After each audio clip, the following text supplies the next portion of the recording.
Horrendous war deserves more attention than I promise you. Sweden will continue to be a close friend and supporter. And during my visit to Kiev in July, I saw evidence of actions of shocking Russian brutality in Bucha and Borodyanka, and I saw the atrocities and your large fertile land being devastated. And what I saw left a dark and heavy mark. And the annexation of Crimea in 2014 was illegal, and now it has been more than 6 months since Russia's full-scale invasion of Ukraine, an aggression that Sweden condemns in the strongest possible way. And I condemn the countless loss of innocent lives and the destruction of your beautiful country. And Russia's action affects us all. But Ukrainian civilians and soldiers, they are paying with their lives. And we cannot and will not close our eyes. Whenever people are caused great suffering, it concerns us all. Because if injustice is permitted to continue, it will open doors to more injustices. And we cannot let Russia win this unjust and unrightful war.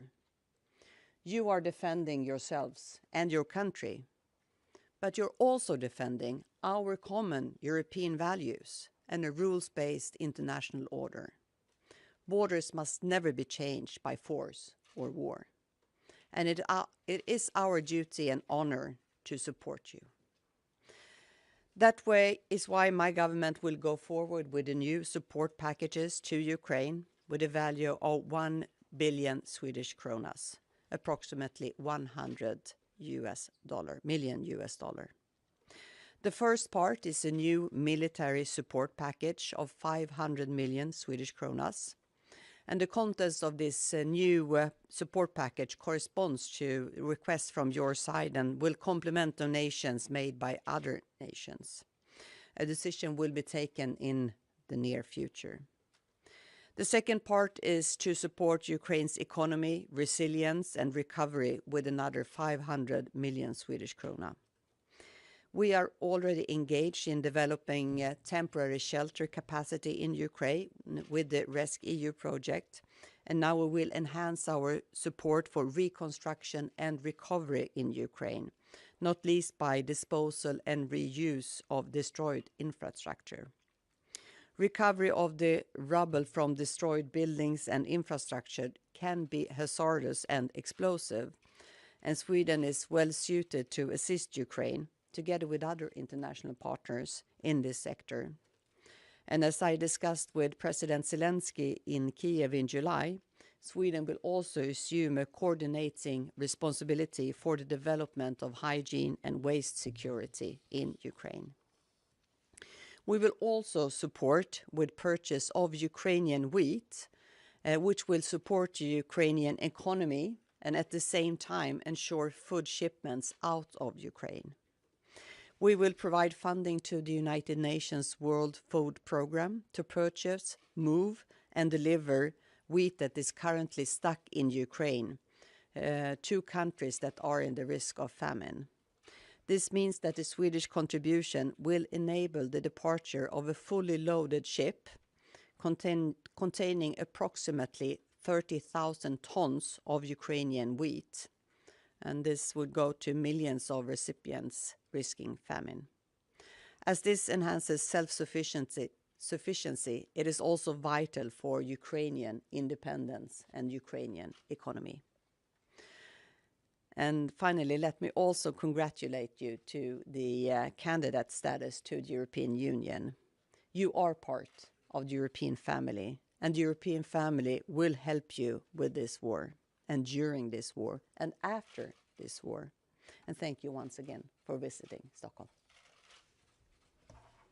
Thank you, Madam Prime Minister. It's a big honor to be received by you today in Stockholm as a follow-up to your engagement with President Zelensky, who as I told you already, and I want media also to know it, who conveyed his best regards to Prime Minister Andersson and words of gratitude for the support that her government has extended to Ukraine.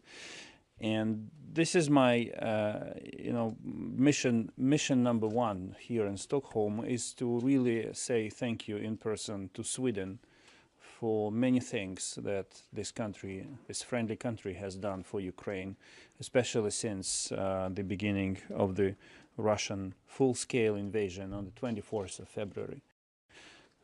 Before the war, Ukraine and Sweden were very close to each other for centuries, basically. But we got even closer since with each other since the beginning of the war. So I came to thank for the defense support that was provided to Ukraine in an unprecedented manner, because it required Sweden to change its policy. For the support of the EU candidacy status for Ukraine, because this is not only about Ukraine, this is about the future of Europe. And as Prime Minister rightly said, we belong to this future together. And also for the participation of the Prime Minister in the recent International Crimea Platform Summit, because whatever the actual situation on the battleground is, we should never forget that this war started in Crimea in 2014, and it will end in Crimea with the liberation of this peninsula. We discussed briefly with my colleague on LinkedIn, Prime Minister, the perception of this war in Sweden, in Europe, and across Europe. And I was pleased to note that Prime Minister shares the assessment that on 24th February, President Putin attacked not only Ukraine, he attacked the entire Europe as a certain lifestyle, as a symbol of prosperity and security. The only difference is that Putin hits Ukraine with missiles and tanks, while he hits every European home with energy blackmail, soaring prices, and propaganda. We are in the same boat in this struggle to defend Europe as a project of peace and prosperity against someone who wants to turn Europe into the project of instability and chaos and hatred. This very basic understanding is extremely helpful to stand united. Of course, I will not be. I will be very honest. Immediately after thanking Sweden for everything that has been done, I raised the issue of weapons supply to Ukraine, because when you fight a war, what you need the most is weapons, weapons, and again weapons. In this context, we appreciate the announcement of the new defense package coming from Sweden, half of which will be dedicated to the defense purposes. And the best thing Sweden can do in the field of defense in the coming weeks is to provide Ukraine with its famous self-propelled howitzers, archers, with air defense rockets, RBS-70, with more shells for our artillery systems, because this is, as weird as it may sound, the best way to save human lives, including the lives of civilians, and to save more Ukrainian villages, towns, and cities from destruction, is to provide Ukraine with more weapons, so that we will be able to repel Russian aggression and Russian army. Russian army outnumbers us specifically and dramatically in artillery. The moment we will be able to strike a balance with them in artillery, this will change the course of the war. And this is why I emphasize so much the issue of archers, the howitzers, which are produced by Sweden and are of the highest quality and reputation. And the second scourge of this war are missiles, which hit peaceful Ukrainian cities all across the country. One of the most recent and outrageous attack took lives of thousands of people who were sitting in a train at a train station. So we need anything. Now that we have, 2 days away from the beginning of the schooling season, we want to reinforce our air defense and anti-rocket, anti-missile defense in order to better protect our cities and to give people a chance for a peaceful life in the circumstances of the continued war. Once again, thank you for the continued support, for the announcement of the new package.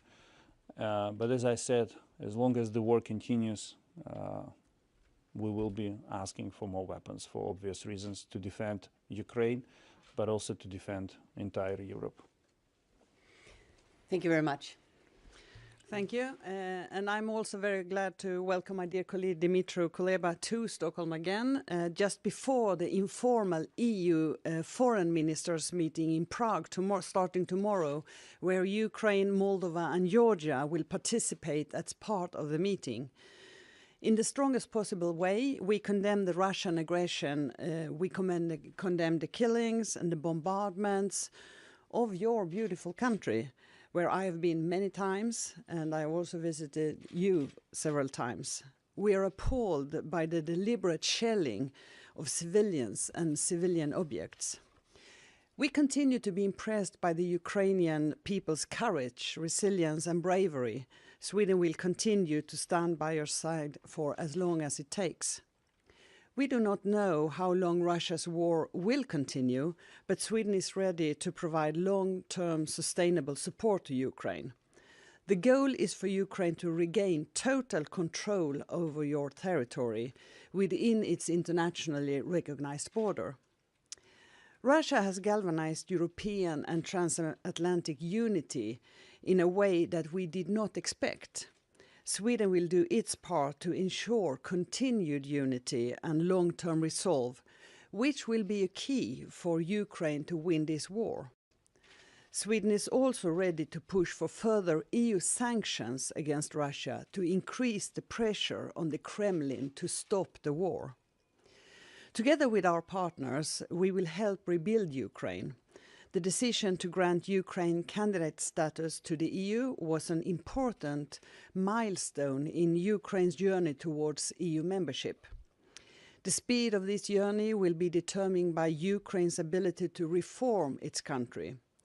You have already made impressive achievements despite the ongoing war, and Sweden will continue to lend full support to this process. During Sweden's EU presidency next year, we will support Ukraine in all ways possible, including when it comes to facilitating reconstruction. During the years since Ukraine's independence, Sweden has been a long-term partner to Ukraine, with a total support of 400 million euros until January this year. Since Russia's full-scale illegal aggression, we have doubled our support with another 500 million euros since February, including today's support package. The support package we are announcing today is in line with the extensive support Sweden has continued to provide since February, a strong emphasis on military and humanitarian support, and now also an important part reflecting our engagement in the recovery of Ukraine. The defense part of the package is worth 500 million Swedish crowns.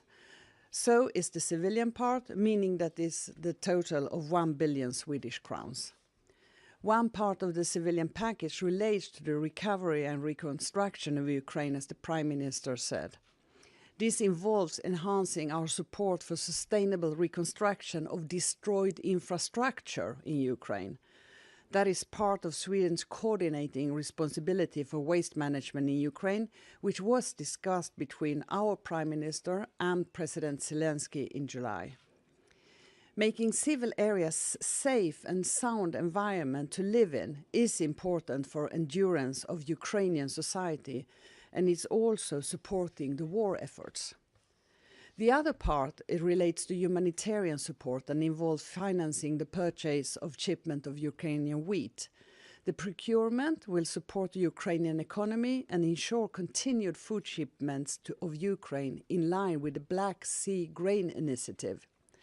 Ukraine was the breadbasket of the world before the Russian invasion, and many people around the world depend on Ukrainian wheat for their survival. The Ukrainian wheat will be shipped by the UN and through the World Food Programme, and it will be delivered to those countries that is most in risk of famine. These include Ethiopia, Yemen, and Afghanistan, where millions of people were hungry and starving already before the war, and whose situation has deteriorated to the global consequences of the Russian aggression, such as increasing food prices. This way, we can help both Ukraine and other countries affected by the global consequences of the Russian aggression. Our support to Ukraine is solid. Sweden will stand by Ukraine for as long as it takes. Thank you. Thank you very much. We start with AFP. Yes. Good morning. This is a question that goes to Minister Kuleba. What are the latest informations you have regarding the situation and the suspected leaks in Zaporizhzhia? What do you expect from the Atomic Energy Agency team currently on its way to the site? And do you think that the international community should put in place additional and specific measures to prevent the area from being targeted? Thank you. Yes, thank you. The IAEA mission is on its way to Ukraine. I spoke with Director General of the agency yesterday, Mr. Rafael Grossi. We coordinated the last details of this mission. It has been a long-standing request of Ukraine for the IAEA to receive access to the plant. They have vast experience in inspecting nuclear power facilities across the world under the most difficult circumstances. But without an exaggeration, this mission will be the hardest in the history of IAEA, given the active combat activities undertaken by the Russian Federation on the ground, and also the very blatant way that Russia is trying to legitimize its presence at the Zaporizhzhia nuclear power plant. We expect from the mission a clear statement of facts of violation of all nuclear safety protocols. We know that Russia is putting not only Ukraine but also the entire world at risk of nuclear accident. I do not have any specific update on the leaks. But this is exactly for the IAEA mission to inspect the situation and to come to conclusions. When answering your question about the next things that international community has to do, we should all be united in demanding one thing: the withdrawal of Russia from Zaporizhzhia nuclear power plant. Russia is trying to legitimize its presence and to root itself there, but it goes against nuclear safety and also against the energy security in Europe as a whole for Russia to stay there. Russia must go, and IAEA and as well as other countries of the world, we have to make them go, as simple as that. This is the only way to ensure nuclear security at the power plant. Thank you. Swedish NCTT.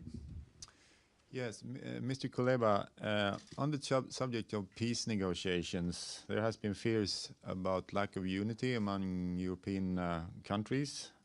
How worried are you about this, and what are your expectations from Sweden during our upcoming EU presidency? Thank you.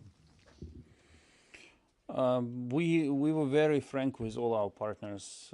You know, if you believe that you can push on Ukraine to do something that we believe is against our interests, do not even try to do it, because this will put us at odds with you without helping you to achieve what you are trying to achieve.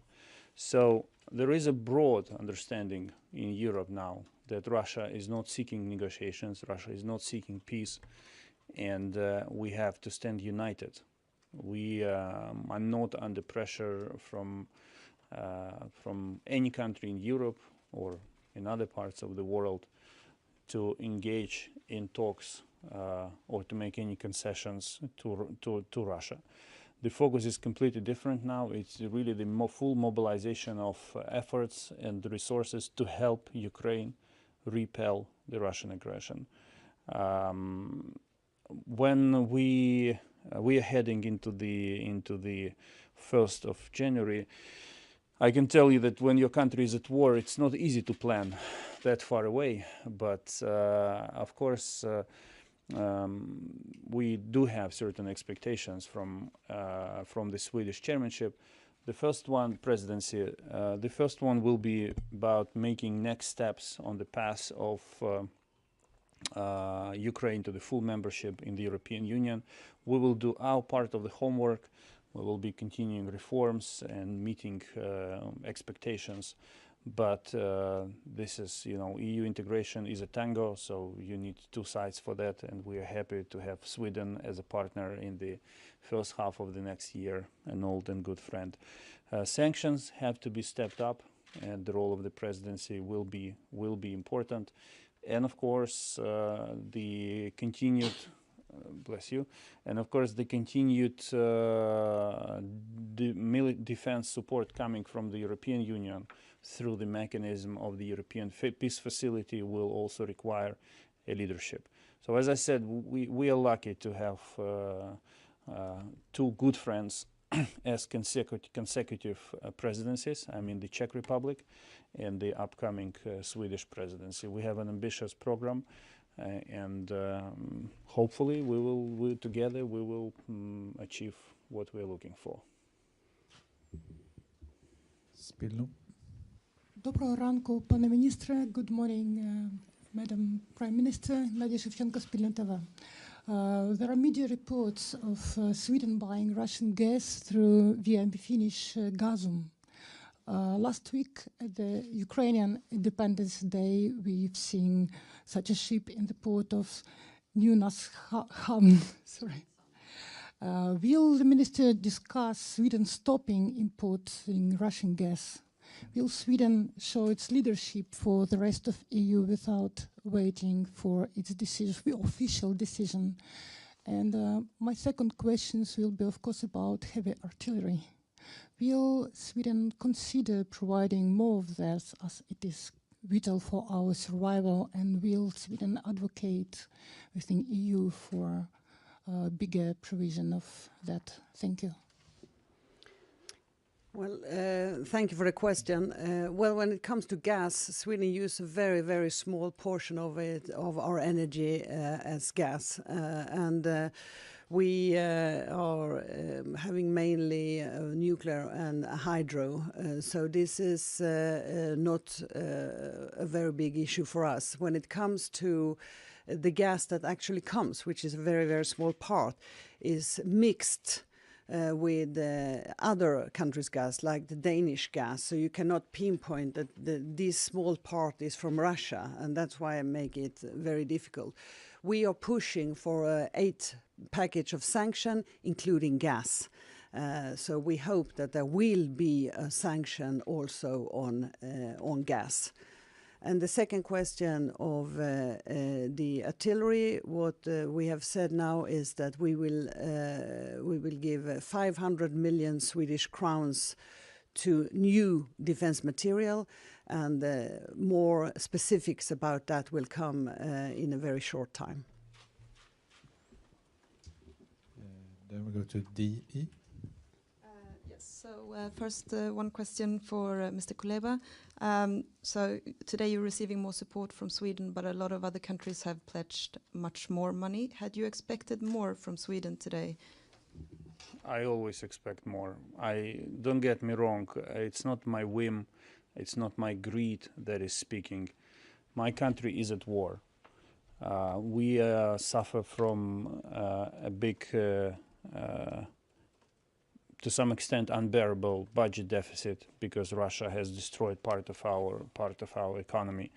We are fighting a war against the enemy who outnumbers us, and we've been pretty successful in that. But that comes at a price. So while we appreciate every piece of support that is coming from a friend, even if it's just €1, we will still say thank you, because every euro, every bullet, every shell matters. But as long as this war continues, we will always expect more. And another thing is that we will always expect and call on partners to provide us with what we need specifically, because the war is a very, I would say, demands a very targeted effort. When you need weapons and you receive bulletproof vests, this is helpful to receive bulletproof vests. But if you don't get the weapons, the bullets, it doesn't make sense. So we call on all partners, including Sweden, to hear our demands and to give us what we need on the battleground the most. This doesn't mean that we are not grateful for what is given, but we have to win this war. And to win this war, we need what we are asking for. Can I have one question for Magdalena Andersson as well? So why has Sweden not sent any artillery systems so far? And can we expect this to be part of this package? Or can you give any details of what you're expecting to send us, this 500 million? I think what Mr. Kuleba is saying is incredibly important. We have to continue support Ukraine throughout this war. And therefore, the Swedish message has been very clear. We will continue to support Ukraine because we cannot let Russia win this war. And that's also the reason why we have taken the historic decision for Sweden to send weapons to a country that is at war. This we had not done since 1939 when Russia invaded Finland. And now we have sent a number of packages of military support, but also financial support, humanitarian support. And this support will continue as long as I am Prime Minister at least, and as long as the war is going on. We will continue to support Ukraine, both with weapons, with financial and humanitarian support, and also support for reconstruction. We can be clear on the details of the next military package in not a long time. It will be in line with the needs of Ukraine, and on top of that, of course, the support for selling wheat, which is good for people that are starving right now, but of course also important for the Ukrainian economy. And of course, the packages we are announcing today, as I said, we will continue to support Ukraine as long as the war is going on. So it's not the last package. Thank you very much.